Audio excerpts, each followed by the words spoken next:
Mesdames, Messieurs, bonjour à toutes et à tous, bienvenue au journal. Le 52e anniversaire du soulèvement populaire du 3 janvier 1966 qui a mis fin au pouvoir de Maurice Yameugou est commémoré aujourd'hui par des activités menées par les syndicats comme ce panel qui a eu lieu ce matin à la Bourse du Travail à l'initiative de l'Union d'action syndicale. Vers une reprise du dialogue entre les deux Corées, le Sud est favorable à l'ouverture des discussions la semaine prochaine avec son voisin du Nord pour améliorer les relations dans la perspective des Jeux olympiques d'hiver qui se tiendront dans plus d'un mois en Corée du Sud. Ce 3 janvier 2018 marque le 52e anniversaire du soulèvement populaire qui renversa en 1966 le régime de Maurice Yameugou. Un soulèvement conduit à l'époque par les centrales syndicales qui ont refusé les mesures d'austérité et les restrictions politiques et syndicales. Pour commémorer cet anniversaire, l'Union d'action syndicale a organisé ce matin à la Bourse du Travail à Ouagadougou un panel qui avait pour thème l'historique du 3 janvier 1966 et les atteintes à la liberté de la presse. Daouda Ouattara, Mounira Kéré, reportage. C'est un panel qui marque les 52 ans des événements du 3 janvier 1966. 52 ans que le peuple voltaïque a dit non au régime de Maurice Yameugou. Un soulèvement populaire nourri selon ses panélistes par l'absence d'écoute aux préoccupations du peuple qui aspirait à plus de liberté et à une gestion vertueuse des biens publics. Déjà les travailleurs croupissaient sous le poids des difficultés et on parlait en son temps de pouvoir d'achat. Et le président, malgré ça, voulait encore réduire ce pouvoir d'achat. Un meeting ici à la Bourse du Travail a été dispersé à coups de gaz lacrymogène. Et cette attitude des gouvernants qui consiste à balayer du revers de la main les préoccupations véritables des travailleurs a toujours cours sous nos cieux, selon Augustin Blaisien. On reste toujours dans le dilatoire pour dire les organisations syndicales, c'est des subversifs, c'est des gens qui sont affiliés à des partis politiques, ceci et cela, au lieu d'écouter ou de créer les véritables cartes de dialogue social pour qu'on s'écoute. Les événements du 3 janvier ont traduit l'attachement du peuple à la liberté de penser, d'opinion, à la liberté politique et syndicale selon les panélistes et à l'image de ceux qui ont défendu les intérêts du peuple en 1966. L'Union d'action syndicale a toujours en ligne de mire la défense des droits fondamentaux des travailleurs. La date du 3 janvier est désormais gravée dans la conscience collective des Burkinabés et pour cause, c'est le premier soulèvement populaire qui renversait en Afrique un pouvoir en place. Revenons une nouvelle fois sur les conditions dans lesquelles s'est opéré ce changement. Plus de 50 ans après, comment les Burkinabés perçoivent-ils ce soulèvement? Élément de réponse avec Zoubaviel, David Dabiré. 3 janvier 1966, date fatidique pour le pouvoir de Maurice Yameugou, moment d'héroïsme pour les centrales syndicales. Des Burkinabés se souviennent encore des péripéties qui ont précédé la chute du premier président de la Haute-Volta. C'est une date très importante dans la vie syndicale de ce pays, puisqu'il ressort que c'est les syndicats qui ont contribué au changement au Burkina Faso. C'est très important de s'unir et si on arrive à s'unir, on peut arriver à quelque chose de bien. Et que les forces syndicales restent une force très importante pour le changement dans tout pays, si jamais ces syndicalistes-là se rendent compte qu'ils constituent une force. 3 janvier 1966, je peux dire que ça me rappelle quelque chose, mais on n'était pas nés, hein? Mais au dire des anciens et puis l'histoire, il paraît que c'est la date à laquelle il y a eu un soulèvement populaire, où on a vu le départ du président Maurice Yameugou. Voilà, donc je peux dire que c'est surtout ça qui me revient en mémoire, quoi. Moi, je me rappelle que c'est ma mère qui parlait de, on n'a qu'à rentrer, qu'il y a le militaire qui est aux plages nationales qui manifeste parce qu'il ne voulait pas que ces pouvoirs-là en train de se brisquer, quoi. Bon, on était petits, on nous a fait rentrer. Tout à coup, on voit les militaires avec les casques en ville comme ça. Quand on était petits, on ne savait pas quoi faire. C'est maintenant qu'on sait que ces manifestations-là, c'était le président qui voulait qu'on quitte le pays.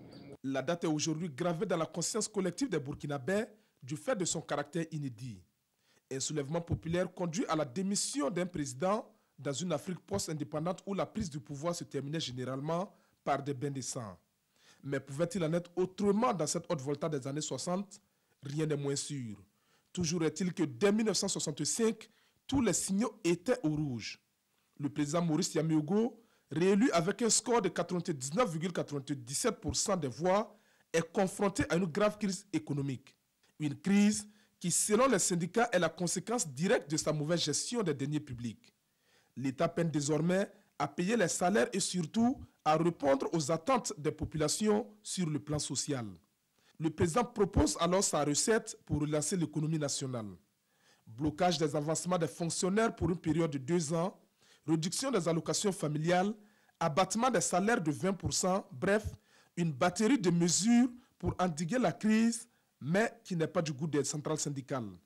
Pire, le président Maurice Yameogo va interdire les réunions syndicales et le droit de grève. Acculés jusque dans leur dernier retranchement, responsables syndicaux, chefs coutumiers et fonctionnaires prennent d'assaut les rues de Ouagadougou pour dénoncer la paupérisation, la gabégie et la négation de leurs droits. La situation est explosive dans la capitale voltaïque. L'expression « l'armée au pouvoir » est lâchée par le professeur Joseph Kizerbo. Après quelques tergiversations, le président Maurice Yameogo est contraint à la démission. L'armée, avec à sa tête le général Sangoulé Lamizana, s'installe au pouvoir en ce 3 janvier 1966 et ne le quittera qu'en novembre 2014 avec l'arrivée de Michel Kafando au pouvoir. La commémoration du 3 janvier survient quelques jours après le message de Nouvel An du président du Faso, Roch-Marc Christian Kaboré, tout en invitant les Burkinabés à se départir de l'incivisme et de la défiance de l'État, a annoncé pour cette année une refonte du système salarial des fonctionnaires de l'État. Comment l'Union d'action syndicale accueille-t-elle ces annonces? Écoutons Bassolma Bazier, interrogé par Mounira Kéré. Quand on s'adresse à la nation en disant que les travailleurs de la fonction publique revendiquent que des augmentations du salaire venant d'un premier responsable du pays, ça sonne faux. Et j'ai relié également le contenu de ses propos au passé, à son passé. Ce qu'il a eu à tenir comme propos dans le passé, sur lesquels il est revenu après dire que lui, il s'était trompé. Une proposition qui est faite par un politique, nous ne sommes pas fondés à remettre ça en cause. Nous avons dit que la Constitution dit à son article 14 que les ressources nationales, les ressources du pays appartiennent au peuple. Elles sont utilisées pour l'amélioration de ses conditions de vie. Et nous avons aussi dit que l'article 20 dit que le chef de l'État a la charge de faire en sorte à ce que les conditions des travailleurs soient améliorées de façon continue. Donc, de ce point de vue, on n'est pas contre qu'on revienne utiliser les ressources pour améliorer les conditions de vie des travailleurs. Mieux, les pays auxquels on se réfère, que vous preniez la France, que vous preniez la Chine et d'autres pays, le salaire, surtout le salaire minimum, le salaire interprofessionnel minimum garanti, est renouvelé chaque 6 mois. Ça veut dire qu'on analyse le coût de la vie. Ceux qui sont chargés, ceux que j'ai cités au niveau du ministère du Commerce, quand ils font des études de terrain et ils analysent le coût de la vie, le salaire est réajusté automatiquement, sans même attendre. Donc, remettre à plat, discuter des questions, ce n'est pas du nouveau. C'est de l'ancien. Des propositions ont été faites depuis longtemps, on n'a jamais vu le jour. Mais voilà pourquoi nous disons, on ne va pas se laisser engager dans un chemin de la démagogie. Donc, si on doit remettre le salaire à plat et discuter, on commence d'abord par la présidence, les ministres et puis tous les présidents d'institutions. Ils touchent combien? Sur la base de quel texte? Il faut qu'on officialise avant de revenir et mettre tout à plat.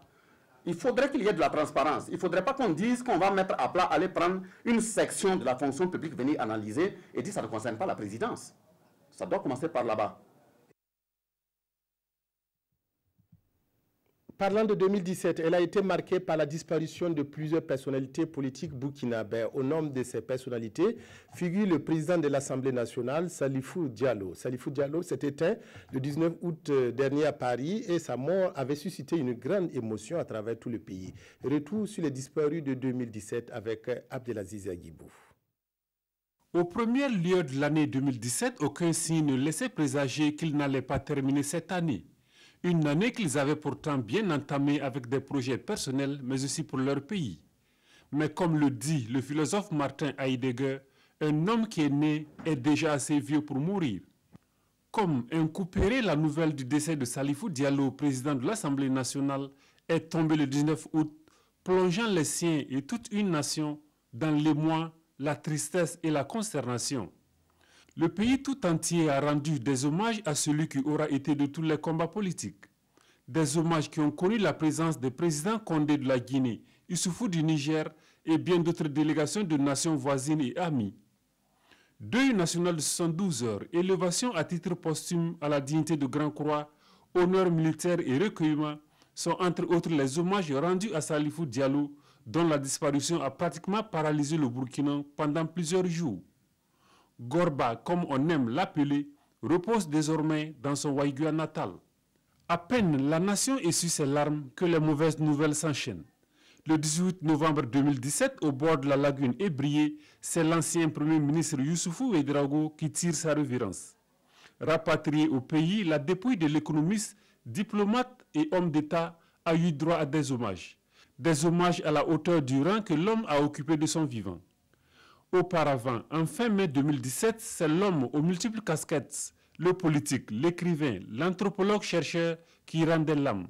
Alors qu'il était en soins dans un hôpital de Paris, le jadis proche du capitaine Thomas Sankara, Valère Sommet, rend son dernier souffle à l'âge de 67 ans.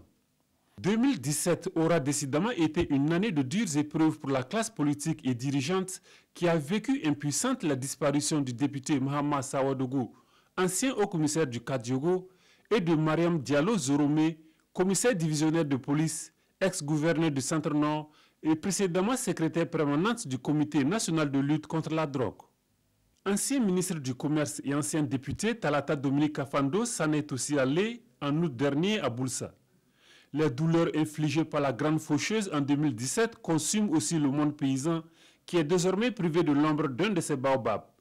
Il s'agit de Bernard Ledia Ouédraogo, président de la Fédération des groupements NAM et des CISES, savoir se servir de la saison sèche dans le Sahel. L'homme de toute sa vie a œuvré en faveur des agriculteurs à travers plusieurs actions. Il a tiré sa révérence à Waïgua à 87 ans. Des moments douloureux, la grande famille syndicale aussi en a vécu en 2017. Journaliste et ex-secrétaire général du Sinatic, Justin Koulibaly a définitivement rangé son arsenal de combat pour l'amélioration des conditions de travail des techniciens de l'information. Il s'est éteint le 29 septembre dernier à l'âge de 65 ans. Outre ces disparitions mentionnées, le Burkina a perdu en 2017 beaucoup de ses dignes fils, dont ceux tombés sous les balles assassines des terroristes. À partir de vendredi prochain, les frais de poste juxtaposés seront à nouveau perçus. La nouvelle a été annoncée aux transporteurs routiers au cours d'une rencontre qu'ils ont eue hier avec les ministères de la Sécurité et des Transports. Une autre information a également filtré au cours de cette rencontre. Elle indique que désormais, entre Ouagadougou et Lomé, les postes de contrôle de sécurité seront au nombre de 3 et 2 pour le contrôle juxtaposé. Les précisions de Amadou Ilboudo et de Sanoa Christine Koulibaly. De 7 postes de contrôle documentaire, l'on passera désormais à 2 sur l'axe Ouagadougou-Lomé. C'est l'une des informations majeures de cette rencontre entre les ministères en charge des transports et de la sécurité et les transporteurs et chauffeurs routiers. Quant aux postes de contrôle sécuritaire, ils sont désormais réduits à 3. Un soulagement pour ces chauffeurs et transporteurs qui dénonçaient trop de tracasseries sur ce corridor. Le PCJ était conçu de telle sorte que si les camions arrivent, en 30 minutes, tout est fait. On constate que dès que les camions arrivent, au niveau togolais d'abord, ils sont bloqués souvent 4 heures, 5 heures avant d'arriver au niveau burkinabé. Et arriver là-bas aussi, il faut payer une somme qui normalement était censée réduire les temps d'arrêt. Depuis mai 2017, je crois qu'avec des mouvements d'humeur, on avait arrêté ce paiement-là pour que vraiment on puisse vraiment régler ce problème de raquettes-là et de fluidité vraiment du trafic au niveau du poste de contrôle juxtaposé. Le paiement du poste de contrôle juxtaposé lui est prévu pour entrer en vigueur le 5 janvier prochain. Nous nous sommes effectivement tombés d'accord pour dire que le paiement va reprendre le 5. Mais il se trouve que notre pays voisin, avec lequel nous partageons ce poste juxtaposé, il y a un problème. Un poste juxtaposé regroupe tout ce qui est formalité au niveau des frontières sur un seul point. Le respect de cette échéance dépend donc en partie du respect des engagements de la partie togolaise. La 5e édition du Forum ouest-africain de développement des entreprises Africalia aura lieu du 21 au 23 février prochain à Ouagadougou. Pour préparer ce rendez-vous des affaires, le comité d'organisation a entrepris des tournées pour rencontrer les chefs d'entreprise. Ainsi, il a séjourné à Ouagadougou pour expliquer le concept et les modalités de participation à ces rencontres entre hommes d'affaires. Ouagadougou, précision, Irénée Kaboré, Karim Bikenga. Une séance de questions-réponses entre responsables consulaires et chefs d'entreprise pour préparer Africalia 2018. Les organisateurs de ce cadre de rendez-vous d'affaires sonnent la mobilisation dans la région du Nord et les entrepreneurs s'en réjouissent. Mieux, certains comptent y prendre part. Je suis vraiment contente de comprendre davantage Africalia. Parce que c'est un monde d'échange. Il faut aussi que tu sois dedans pour pouvoir comprendre beaucoup de choses. Je compte m'inscrire pour les jours à venir. Pour cet intérêt de la part des promoteurs d'entreprises, les organisateurs se félicitent. Pour eux, le but est atteint pour ce qui est de la région du Nord. Les gens sont très motivés à prendre part à ce genre de forum. L'objectif est largement atteint parce que déjà, le premier objectif, c'est de porter l'information pour qu'on n'ait pas le sentiment que Africalia est réservé qu'aux entreprises de la capitale. Le deuxième objectif, c'est de pouvoir intéresser les gens et les motiver à prendre part à ce genre de forum. La 5e édition d'Africalia est prévue du 21 au 23 février prochain. Environ 400 entreprises d'Afrique, d'Amérique, d'Asie et d'Europe sont attendues pour plus de 5000 rendez-vous d'affaires.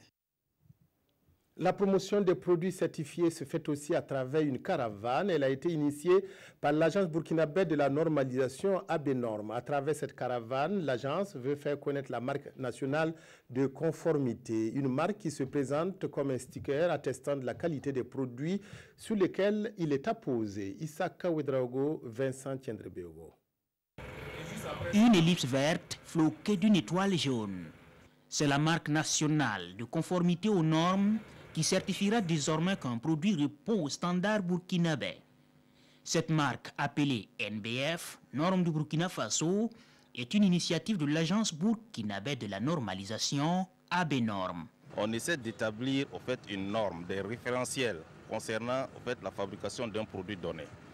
Donc nous avions la marque NBF qui est là et nous attestons maintenant qu'un produit est conforme aux spécifications déterminées, établies en la matière. C'est ça, effectivement, qui certifie en apposant également la marque logo sur le produit. Il faut noter que quand on parle de certification, il y a deux points essentiels.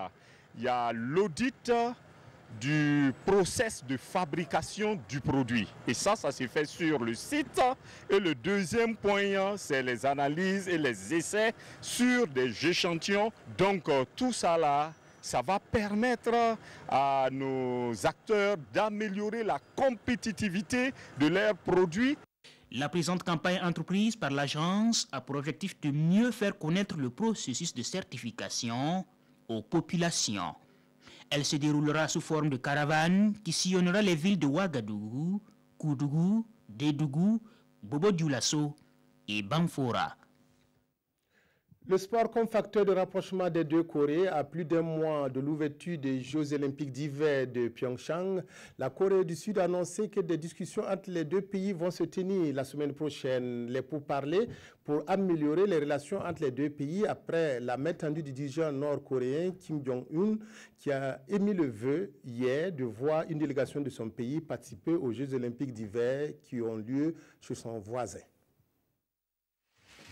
La Corée du Sud répond à la main tendue de la Corée du Nord. Suite à l'offre de dialogue formulée par Kim Jong-un, Séoul vient d'annoncer que des discussions auront lieu le 9 janvier. Objectif, améliorer les relations à un peu plus d'un mois des Jeux olympiques d'hiver qui auront lieu en Corée du Sud.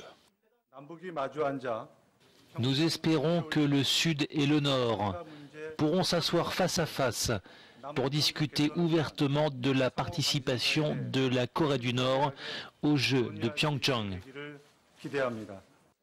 Un peu plus tôt, le président sud-coréen avait également posé ses conditions pour un dialogue évoquant la résolution du problème nucléaire nord-coréen. Cette réponse sud-coréenne fait suite au discours de Kim Jong-un la veille. Le dictateur nord-coréen y disait qu'il espérait donc envoyer une délégation aux prochains Jeux Olympiques d'hiver, ajoutant qu'il fallait améliorer les relations nord-sud. Mais il n'a pas oublié non plus de menacer Donald Trump et les États-Unis avec l'arme nucléaire, les Américains, principaux alliés de la Corée du Sud. C'est tout pour cette édition. Merci de votre aimable attention à la RTB. Excellent après-midi à toutes et à tous.